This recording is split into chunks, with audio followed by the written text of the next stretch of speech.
Andrew. Only 27 today. I wonder what's going on, Chip. What's going on in the world? It's weird. That is weird. Yeah. Huh. I don't know. I haven't been able to watch or follow any news for the last 30 hours, so It I is have no spring idea what's break. going Oh, is it on. Oh, spring break.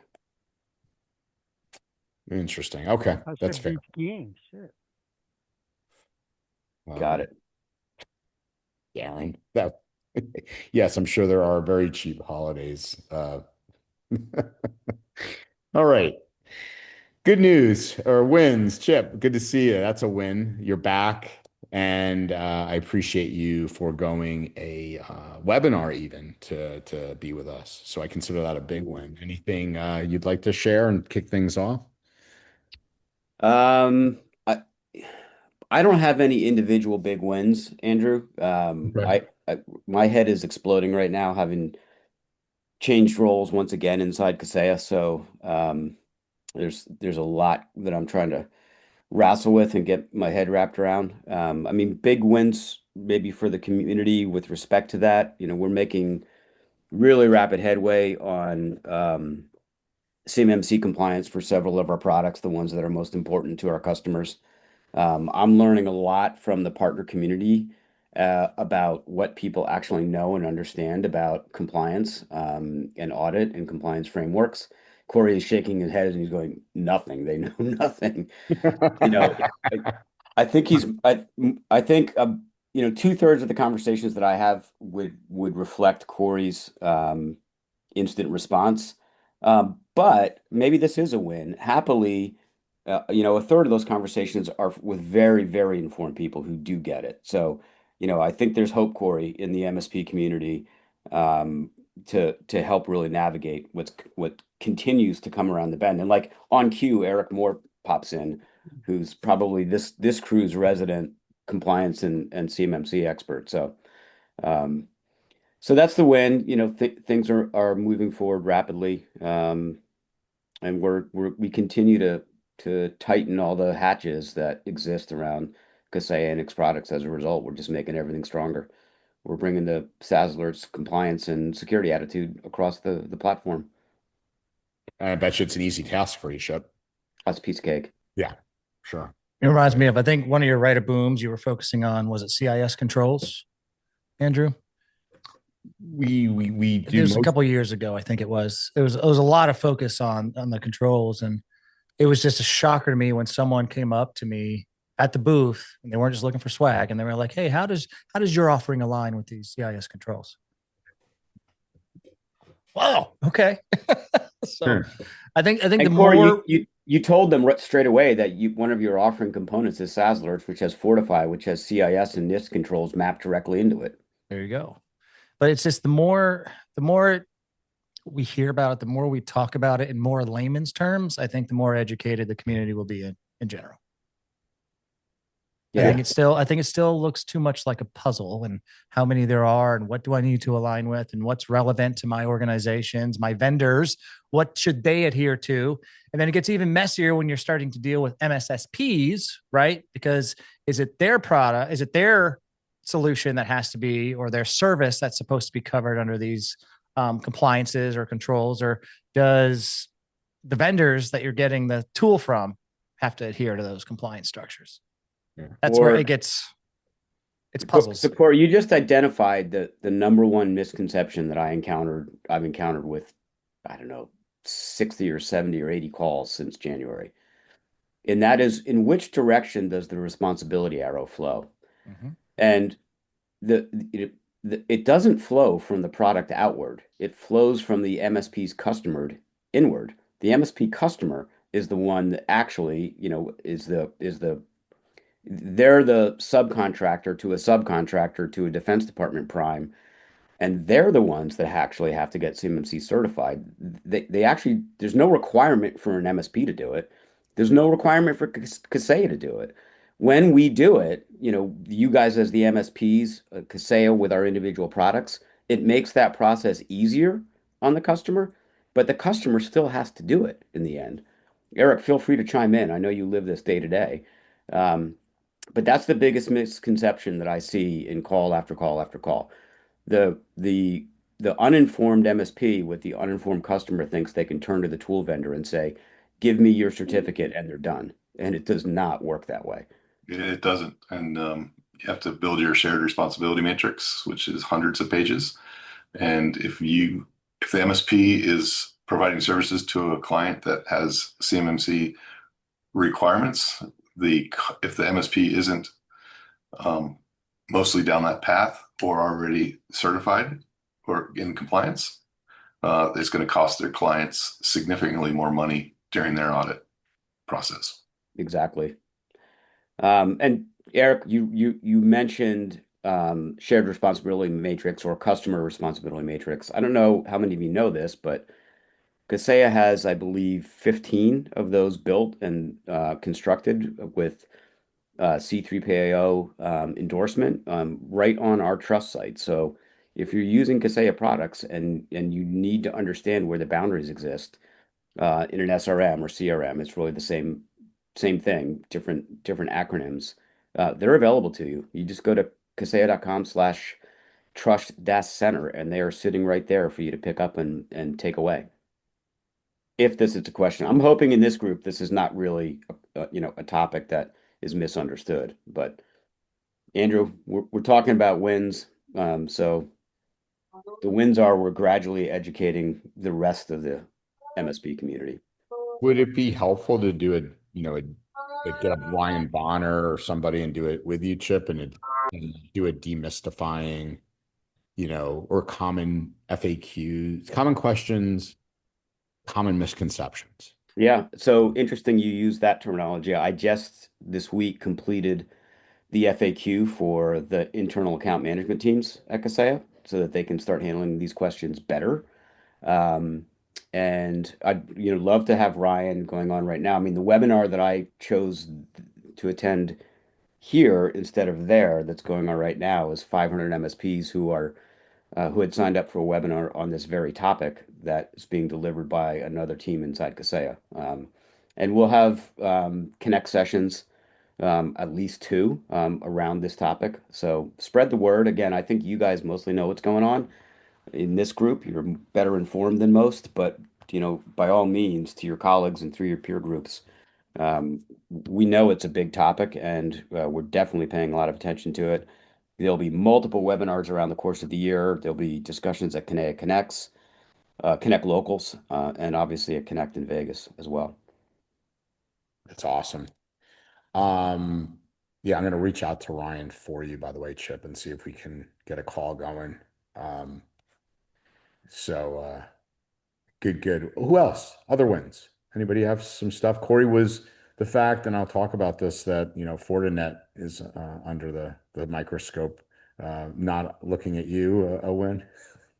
No, I don't wish bad because I've been in that seat too many times, right? Totally I saw joking. something about Cisco today, and Yeah. I don't like the bad guys winning. I don't care what uniform you put on. We all both have the same goals, right? And I hate watching the bad guys win. So I definitely feel for them, but it is nice to not be in the news for that. But a win for us is I don't know if anybody here caught Michael Crean he was actually on live on Fox News talking about cyber threats and the whole Iran incident. That's awesome. No, Yeah. I didn't. Iran and Stryker in particular? Yes, that's what started where they reached out. So he's now a celebrity, besides on the MSP on the community trails. Good for Michael. Yeah, he said there's been over 1.5 million replays of his section where he talked. Do you have a link? I do. You should be dropping it in the chat. Yeah, I'll throw it in here. Yeah, for sure. And again, like Corey, I hope I wasn't making. Oh yeah, no, I know. Fun. I don't want anybody in a bad light. I just meant nice to not have the. Oh, trust me, it is. But it just sucks seeing how many more are out there, and unfortunately, they're all ending up in the same thing. I'm having way too many conversations around AI right now, and trying to bring people down to realizations of what AI really is and how it's not a black box thing, and adversaries are doing the same thing. I'll get off my soapbox here, but adversaries are doing the same thing. AI just helps the less informed adversary do things a lot quicker. Mm, But it's cyber hygiene is still the number one thing of how to stop these AI-based attacks. yeah. I, I I agree with the statement, Corey, but don't you think also that AI is helping um, experienced and informed adversaries iterate faster? Oh, of course, of course. Like, hey, this target now, I know they have Sentinel-1. Give me a quick way to bypass Sentinel-1. Boom, right? Even so, it helps them speed up. So it doesn't matter if they're done, but it just increases the amount of adversaries and who's going to be able to attack you. And then my soapbox still more around this was, okay, what does that mean for us? Is they're speeding up their capabilities. We, the defenders, the Yep. MSPs, need to speed up our capabilities and stop putting things off till next fiscal year. Stop letting the customer make that decision because we'll get to that next year because they're speeding up their attacks and it's becoming right more sophisticated in what they're doing because of the speed that they can move now. So we got to stop putting things off till next year. Gotcha. Garrett, do you have something? It shined on you. Me. Yeah. I, Yeah. I, I was just when you asked more wins, we have an active, I'd hopefully say minor incident where our wonderful SaaS Alerts platform identified an account takeover.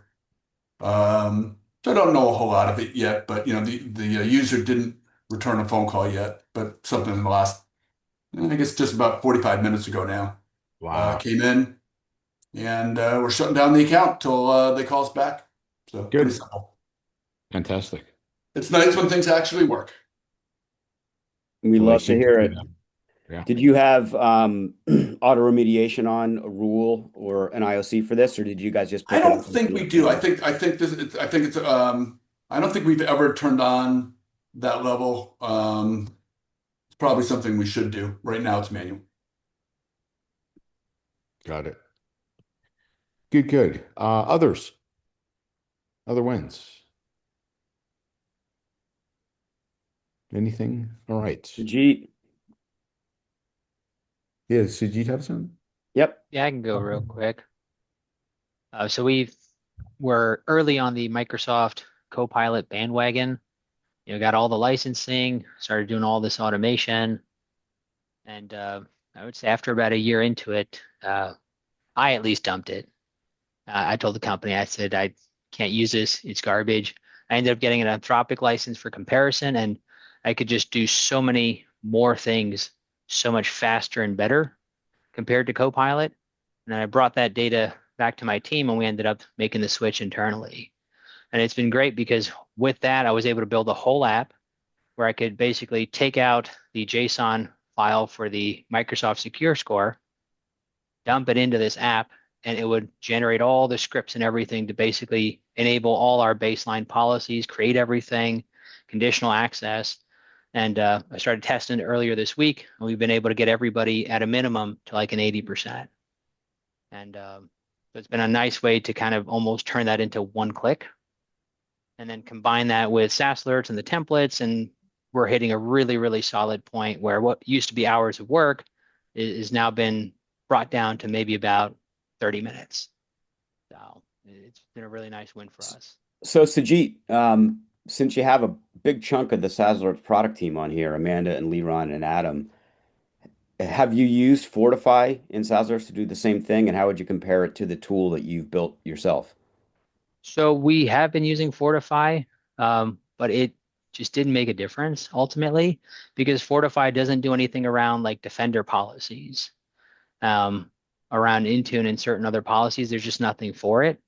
And that's really what ultimately impacts the score. So when I started digging into it, because I was wondering, I was like, we have these guys on SaaS alerts.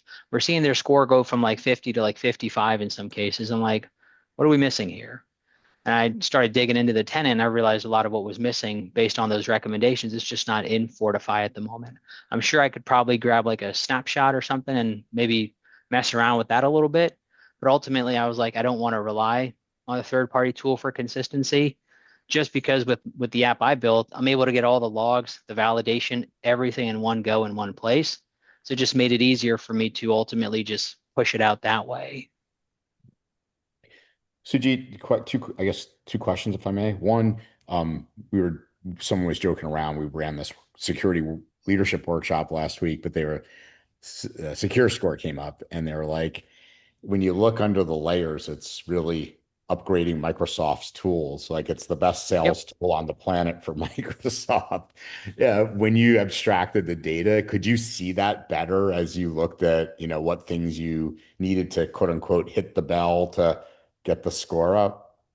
Yeah, because a lot of it wasn't anything new. It's just the fact that none of that is really enabled, and Microsoft doesn't make it easy. If you actually click any of the recommendations, they're like, "Oh, click this article and find out how to turn it on."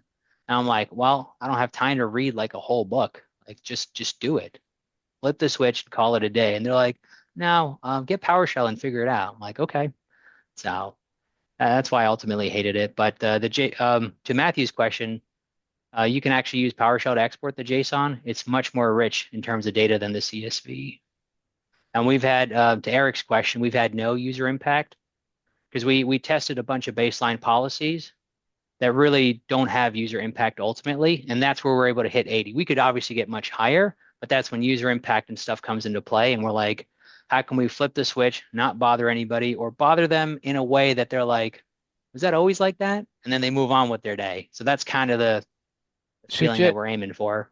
if what I'm hearing is that you have established a compliance tool that could potentially be very valuable outside.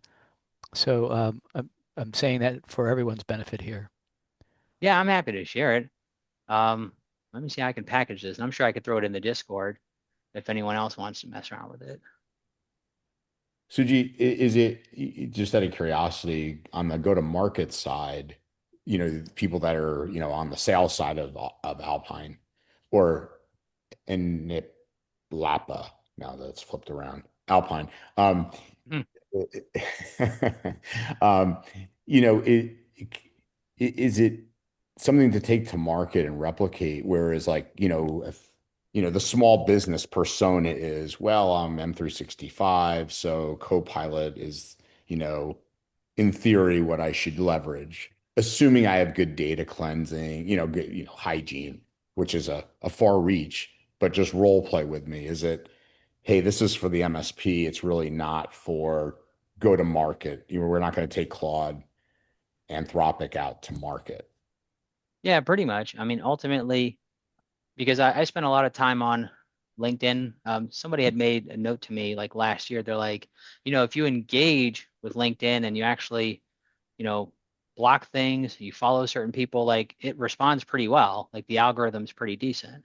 It was a gentleman that worked at LinkedIn, and I made the effort to really like follow the right people on LinkedIn. And I've seen over the last year just so many people coming out of the woodwork, folks who had always had thought of, putting together GitHub repositories, people who always wanted to build the tool XYZ because there's no answer out in the market. And everyone I kept talking to, they were all doing it with Claude. I had heard not one person come back with Copilot and be like, yeah, Microsoft tool helped me build something useful. Because Copilot can't even give me the right PowerShell commands half the time, whereas Claude will literally give me a working script the first time. So just, based off feedback, talking to other people, I was like, we need an in-house MSP tool that we can rely on. And the logic and whatever it is they're doing with Claude ultimately in the back end, it's just able to understand prompts in a way that I get what I need, like as close to the first time as possible. I mean, there are times where I will write out like 4 or 5 pages worth of stuff, but in that one instance of hitting enter, it just literally comes back with amazing data. Um, I use it even for personal now. I was actually telling a buddy of mine, I had actually done some API investing. So we had a brokerage through one of my wife's coworkers, through a club that they're in, and I had set up a bot with Anthropic to kind of do all my financing. And we did all these trades and this and that. When I looked at it at the end of the year, because I kind of left it alone, it turns out I had enough money to put a down payment on a new car and pay off the first 6 months. And that's something I could have never done on my own. But it's like with Anthropic and whatever they're doing, their model is just so much more sensible than anything else I've seen in the market compared to Gemini. OpenAI at this point is probably the worst by a mile. Well, I was going to save this, and I'll come to you in a second, Enrique. This is one of my slides today. It's so ironic that you went down this path. And, interestingly, Chip, I thought, wonder what will happen after the whole announcement of the Department of Defense saying in the Pentagon, "Hey, Anthropic, you're out. OpenAI is in." And interestingly, it's had the quite opposite effect on. I don't know if it's direct, but it's Well, certain. Andrew, I think a lot of it is directly related to that announcement because from what I'm hearing, which is a very small sub, people are running away from OpenAI because they walked away from their morals. Interesting. Interesting. Yeah. In this, so this is talk about this is a pretty profound shift in spending. Yeah, OpenAI said they're stopping all this superfluous stuff and focusing only on their core product now because they're losing ground. And Microsoft might be suing them because they did a 50 billion, was it? Yeah, $50 billion deal with Amazon. Yeah, So they took Microsoft's money that Yeah. was invested in them and did a $50 billion deal with Amazon. Yeah. And, Enrique, I see you do have your hand up, but I want to respond to Andrew's comment. I my take on the whole Department of War Anthropic tiff is that it's going to turn out to be a tempest in a teapot. If for no other reason than the terms that OpenAI agreed to were so similar to what Anthropic was asking for. Literally, you could separate out the differences with a comma here and a and a semicolon there. And most importantly, Palantir, who is the real driver behind what DOW actually does with AI, is all built on Anthropic. hmm, So telling Anthropic that we're going to cut off your government contract while you're using Palantir as your primary AI automation for defense, it's kind of like a circular firing squad. So either Palantir is going to have to completely shift gears with it. That's why there's a 6 month, grace period here. Um, somebody's going to have to change their mind somewhere. Like either Palantir is going to have to completely rewrite its platform, not completely, but it have to embed different AI models to do what it does, or the Department of War is going to have to change its stance, or Anthropic is going to have to make some overture that allows the Department of War to say, okay, we've resolved this and we can go forward. hmm, interesting. Enrique, yeah. Just had a quick question for Sajid. When you're running your Copilot, are you using the deeper model that uses actually Claude instead of OpenAI? Yes, I've done researcher. Or And within the regular chat, you got yes. deep or auto? Oh, yeah. For chat, I have deeper, but we've leveraged the researcher component, which you can actually that's the only one you can manually change to Claude. But even with that, like I'll give you in terms of like a runtime, I can put a query in there and it'll come back usually more often not on the first reply with a list of more questions for me. Whereas Claude just understands the input and it gives me a result that I can work with. And then based off that logic, it'll give me logical next steps, It just, I don't know. Copilot, I've just tried it so often at this point. I'm like, you know what? Great product. It's just not for me in terms of what I need to do at our team. Like I need a tool that can work at the speed of me. And Copilot, unfortunately, it's just lagging behind. It works at my speed, which is despacito. Hey, Sajid, Sajid, yeah. one final comment. I posted in the chat the actual actions that um, Fortify takes just for Intune. And in the interest of how open you are, I would actually love it if you'd be interested in a conversation with our lead developer on the Fortify project. Not everyone's capable of doing what you've done. And it sounds like you could provide input that would help us enrich what we do, if you're willing to do that. Yeah, I got no problem. So Jason, if you're on the call, and I don't know if you are, we gotta work out a way for you and Sajid to get together and have a chat. Sajid, are you going to be a Connect? Yeah, I'll be there. Awesome. I pushed my boss to get me a ticket. I was like, why are you the only one going? And he's like, I'll get one more. Fantastic. All right. So we're going to have a party, Chip. This is going to be good. Okay, are you hosting, Andrew? Sure. Sure. Absolutely. Well, one quick one for Chip right now that we were talking about Microsoft and Fortify. Not sure if SaaS Alerts has the capability of joining. So Microsoft announced just a day or two ago regarding their program, their Intune program, where multiple vendors, Enforcer, Nerdio, were already on there. Then they added AvePoint, SIP, and another one that I had never heard of. I wonder if SaaS Alerts could join that program. It's basically they're building like the Fortify for all the different components, but this one focusing on Intune. You know, Enrique, I have a someone who's a colleague and has become, I think, a friend, who I was on a call with yesterday, myself and Jim, with Microsoft on that very topic, all orchestrated by, a special person who's just happens to be on this call. Awesome. Awesome. Yeah, because it's, I mean, it'd be great to take that path. I would expect to see that happen pretty quickly. Awesome. And thank you, special person. Hopefully not as special as Corey. That gets special. No one's as special Non-privileged. no one's as special as Corey. Andrew, you got your text messages up on screen there. Yeah, no, I know. I'm sharing the whole thing. I took down my Pornhub and everything, so I should be pretty good. All set here. Or your subscription if you can. All right. Anyway, hopefully, you can edit that out. Chip, I did want to talk to you about, speaking of, Intune, just your take on, maybe if we could just do a quick, I don't know. I'm drawing a blank on how I wanted to posture this, but really what the attack was, kill chain, for lack of a better word. We'll go with Lockheed. I think it was Lockheed termed that, right? Lockheed Martin's kill chain. Yep.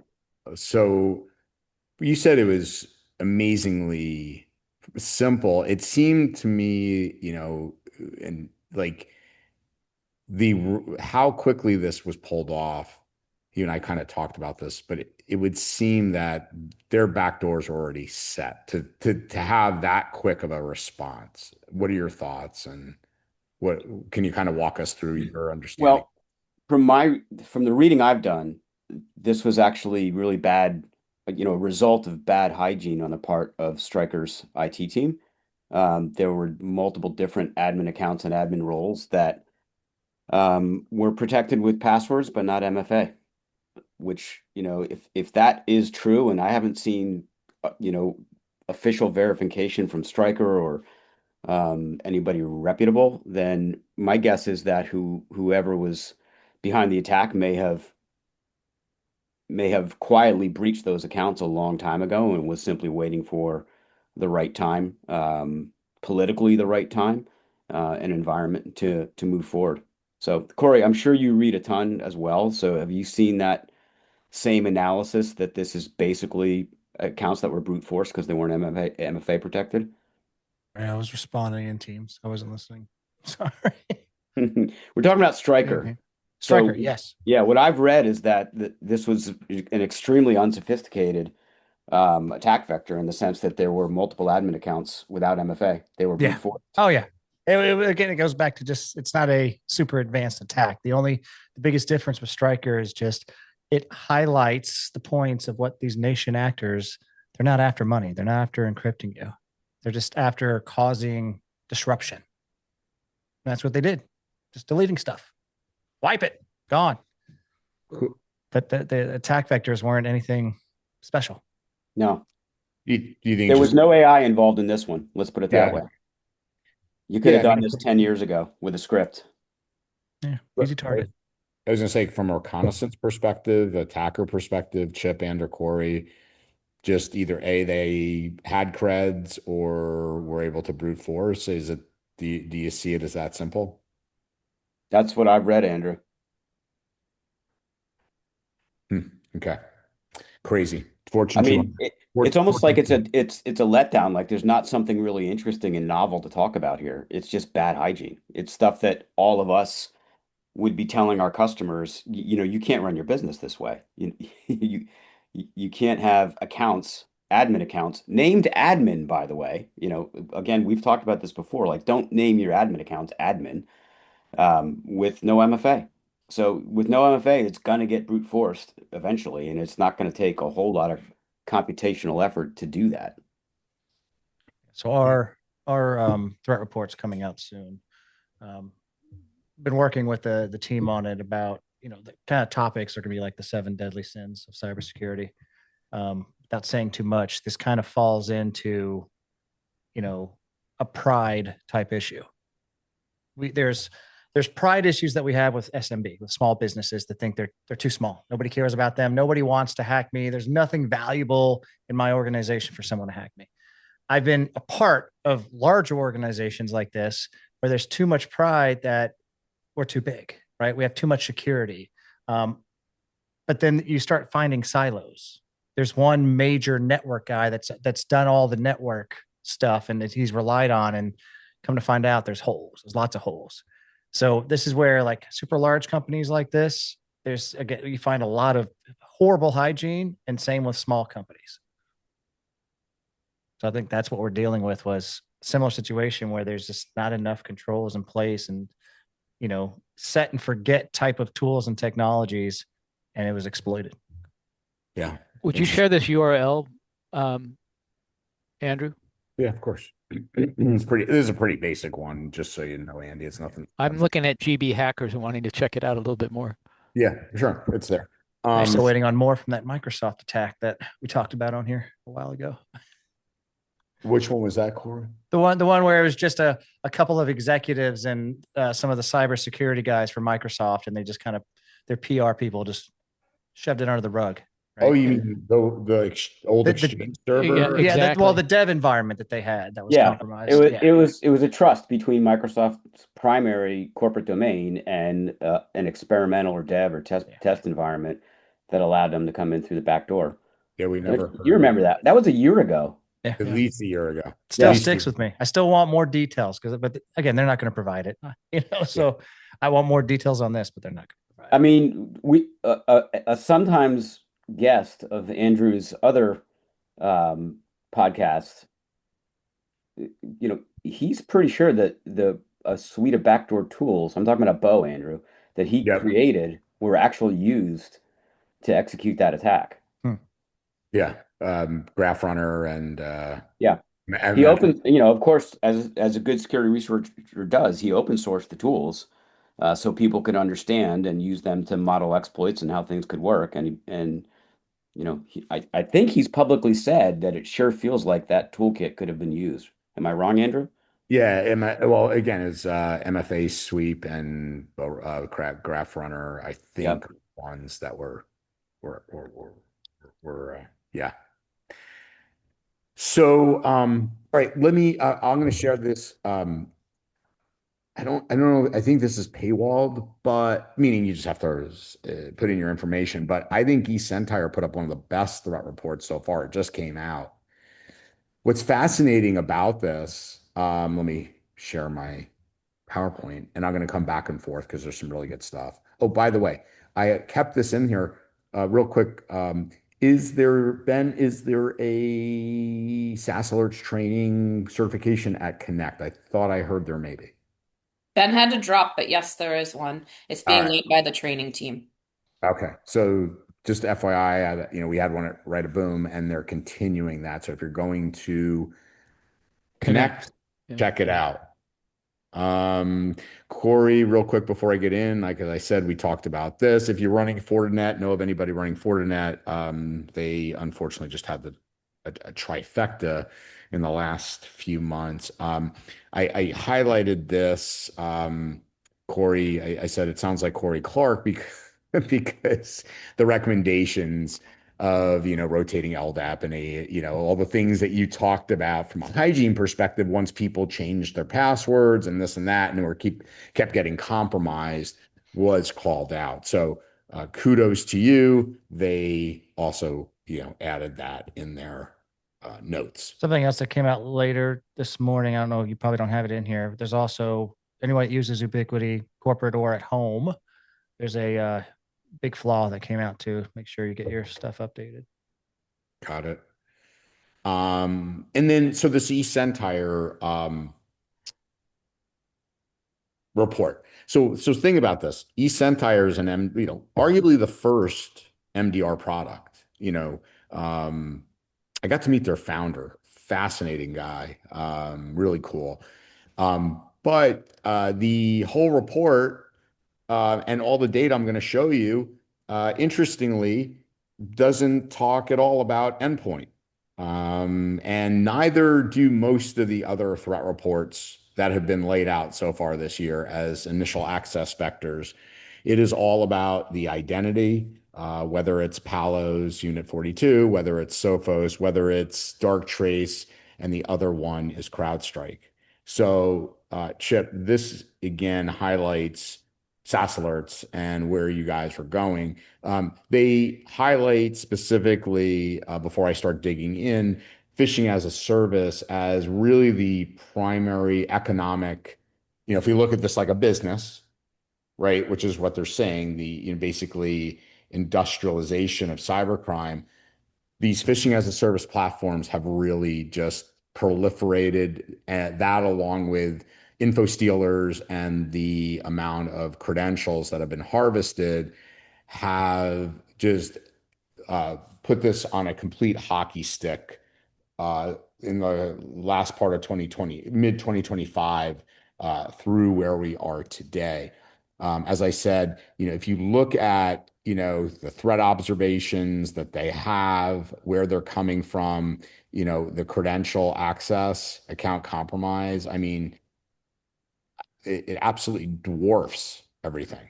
And then, some of the highlights were, again, things we need to keep a mind on from, the world we live in and educating our clients was the email bombing. Keep that in mind, on how you're going to potentially work with your clients on that. Make sure they're aware of it, that, you guys won't call up and say, hey, we're here to help you with your amount of spam that you guys are getting.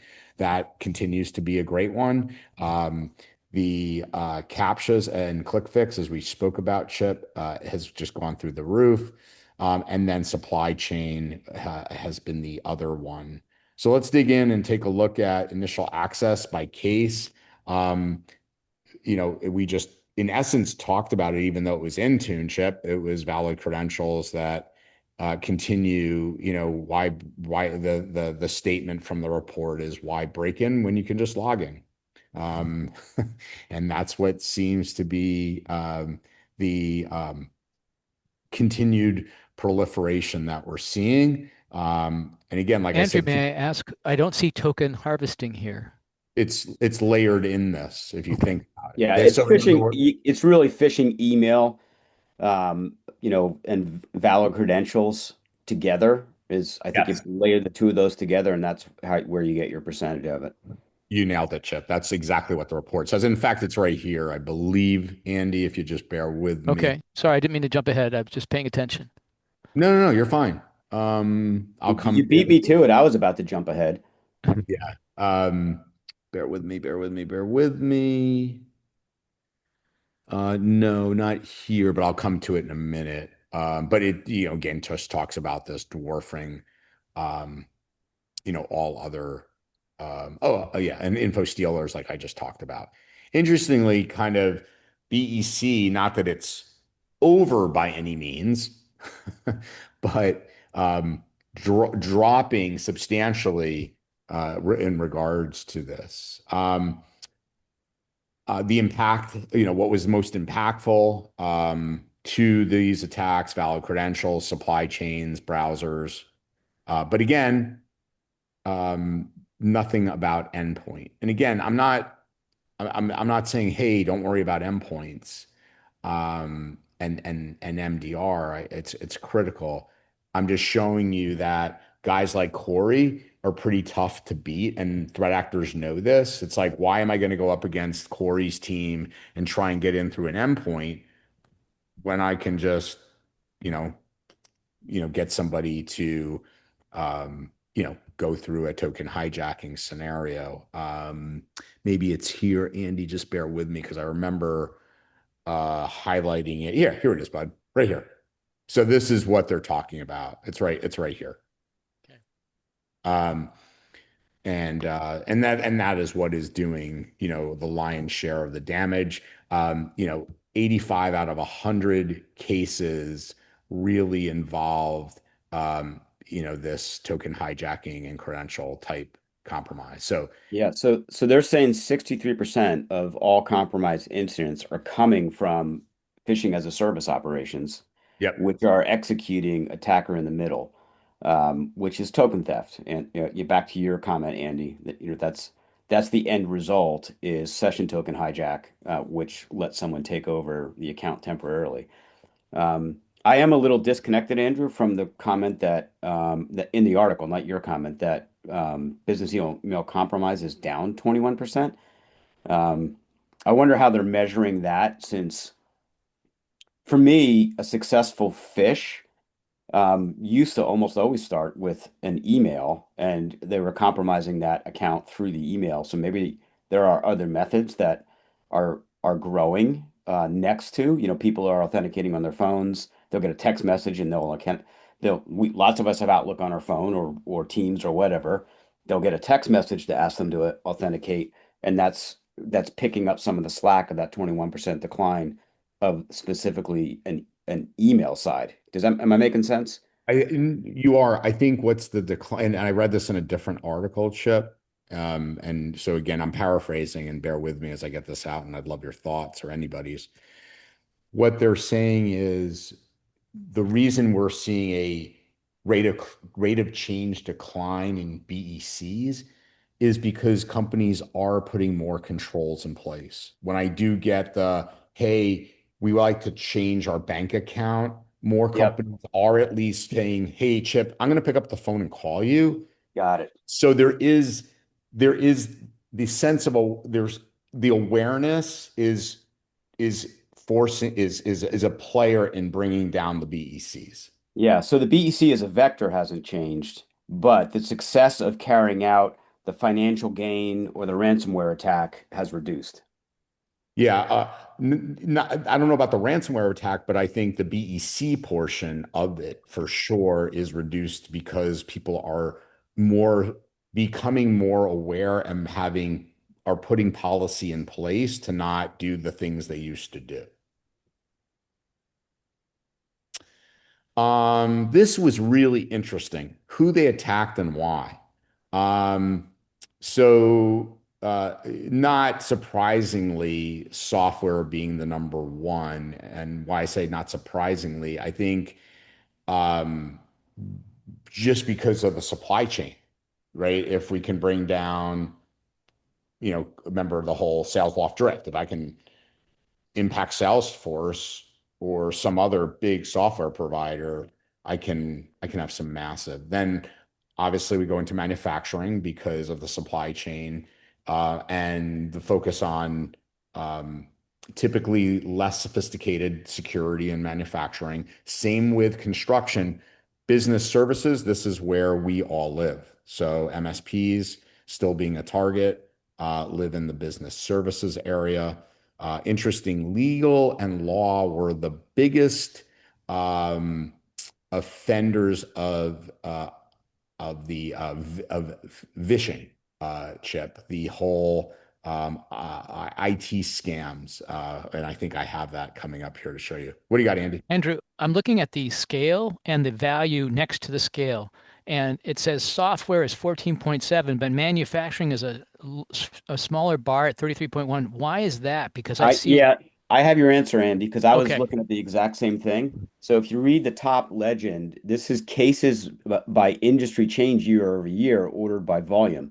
So software had the highest volume of cases, but only a 14.7% increase year over year in attacks. Now, but I zoned in on this, and I'm healthcare sorry that I'm services stood crouching out to in. me too at Yeah. Look 53. at And then, real estate, yeah, 101% increase in attacks. Now, much lower volume of attacks because it's a smaller industry, right? Um, the other one that jumps out, look at government at the bottom, yeah, 94. 94% increase year over year. It's Um, almost like they're putting the emphasis on the wrong aspect here, in my yeah, opinion. yeah, it is a little bit. It's not the way probably most of us would have put together a graph, but Uh-huh. once you look at it, it kind of makes sense. Because volume You is did a is better the blue job of bar. explaining it. I could see Yeah. it that way. Yeah, Yeah. total volume, Andy. Yeah. Thank you. And then what they're using to get in. I thought this was a really cool graph. I'll try and in fact, IT help desk impersonation. yeah, Whoa. let me show you guys this one. So these were all the different methodologies they use to get in. Really fascinating. Um, again, you don't see, how should I say this? Nothing really is shocking when you look at what they're using, right? Credentials, RMM, living off the land. Um, I guess, Corey, to your point, there's not a lot of like when you stand back, they're just doing the same. All they're doing is what's working, right? Yes, AI makes it move faster, no question. AI helps defenders also, but we just continue as when I say we collectively, right? The industry, the world, the business world, we continue to just make it far too easy for threat actors. So how Look at the law firms and legal services and their ratio of IT help desk impersonation compared to everybody else. It's yeah. That interesting. that's what I wanted to show you. I don't know if you remember me saying that a moment ago, Chip. That's what I wanted to share with kind of go back to let me come out of this. Was it? Oh yeah, then I wanted to jump. I'll jump over here. But Andy, did you have something real I quick? was just going to say, this is showing that they're doing something like an Anthropic. They're able, they're coming at this from multiple dimensions. It would be great if SaaS Alerts or some part of Kaseya could take this and say, here's how we're visualizing defending you and how we're protecting it because of all the different elements that are coming together in one attack or Well, one Chip's coming out. compromise. Well, they're coming out with the SASE report. We might see some stuff like that very Yeah. soon. But yeah, Chip, right here is really interesting. This is what I wanted to highlight. So if you work with legal, um, I swear to God, people, I did not read this first before my comment to Andrew. yeah, this is really and when you step back and you think about, well, why would they be, why would be the most susceptible to this? If I can I throw out my comment, Chip, and I'd love yours, Corey's, or anybody's on this. I think legal often, when it comes to IT, has forgive me for saying it, but a lot of arrogance and hubris. They know more, they don't need it, they're above it, et cetera, et cetera. There's this we're above everybody mentality. Now, not all, but I'm curious your thoughts on that a lot of times, the partners are not interested in MFA, the partners are not interested in showing up in meetings, the partners are not really interested in governance. Again, that's a generic legal statement, not all law firms. Andrew, do you think it might be related to the cost of insurance and lawsuits? I think doctors, for example, are very sensitive to this. And so they tend to be uh, less trusting. And I don't think that's the case with attorneys because unless they're in this space, they are much more trusting in my experience. I don't know. I Well, don't know. anecdotally, Andrew, I can remember many times on this call we've all made cracks about how attorneys are the most difficult to work with. Maybe because of that arrogance you describe. Uh, my personal perception of it is, like from memory of my MSP days, is it's not so much arrogance. It's just they're so busy and uninterested in the details of what makes the words appear on their page. They just know that they have thoughts to get out and they have a call to handle and a document to read through. So they would be susceptible to the fake IT services, IT support, because they kind of just wave it off like, okay, yeah, do what you need to do. I got work to do. Yeah, Um, it's that I'm billing by the hour, right? right. Time is money. I gotta move, I gotta move, I gotta move. Yeah. And we know when people have a sense of urgency, that's when mistakes happen most. Yeah. So my charitable interpretation is it's not really a personality flaw. It's just people that are so busy and so aware of how much their time costs that they don't want to really pay attention to. They just want you to fix it. Like Yep, just get it done. Don't yep. talk to me about.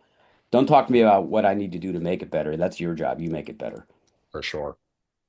Yeah, and then let me tell you, this goes into just some phenomenal stuff about the rise of phishing as a service. We've talked many, many times about Tycoon 2FA, its dominance in this area, how they've used it to reuse credentials and VPN attacks. It's a rich, really well, easy to read one that I'll send over to Ben and team to get into the Discord for everybody. But that's what I got for this week. Wow, you take us up to 2 minutes. My only final comment on all of that, which still represents basically phishing and attacker in the middle as the primary vectors when you add it all up. It's been over 2 years since I stood on Write a Boom stage and did, a full replay of this with Ben's assistants remotely acting as the hacker, and it's it was stunning to a lot of people in the room then. I mean, the feedback that we got from that little demonstration was kind of mind-blowing, and it's still the most predominant thing out there, which I almost find I'm disappointed that that's the case, that we haven't evolved as a security group with our customers. We haven't gotten past this, and the hackers haven't had to try and figure out something else. Like this is Yeah. still where the money is, and that's discouraging that it's taken us that long to change. Yep, for sure. Well, thank God we're all together on this call and working hard against it. So, Thank you guys for making us continually aware. all right, everybody, have a fantastic week. Be safe, be healthy. We'll see you next week. Hey, Bye, hey, everyone. bye. Bye-bye.